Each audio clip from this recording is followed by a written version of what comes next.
पंतप्रधान पीक विमा योजनेतील तक्रारीवरून केंद्रीय कृषी मंत्री शिवराज सिंग चौहान यांनी नाराजी व्यक्त केली आहे। नुकसानीपोटी शेतकऱ्यांच्या खात्यामध्ये 2 ते 4 रुपये जमा केले जातात।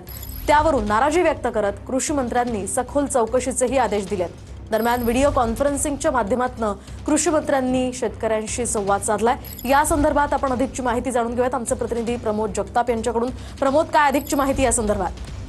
मोहिनी, खरं तर प्रधानमंत्री पीक विमा योजनेमध्ये शेतकऱ्यांना पैसे मिळत नाहीत अशा पद्धतीच्या तक्रारी कृषी कार्यालयाकडे आलेल्या होत्या आणि त्याच अनुषंगानं शिवराज सिंग चौहान जे केंद्रीय कृषी मंत्री आहेत त्यांनी एक बैठक बोलवलेली होती। त्यावेळी त्यांनी स्पष्टपणे नाराजी व्यक्त केली। त्यांनी म्हटलेलं आहे की शेतकऱ्यांना 1 रुपया, 3 रुपये किंवा 5 रुपये अशा पद्धतीचा पीक विमा देणं ही शेतकऱ्यांची थट्टा आहे असं म्हणत असताना त्यांनी या सगळ्याचे सखोल चौकशी जी आहेत मोहिनी ते आदेश दिलेले आहेत।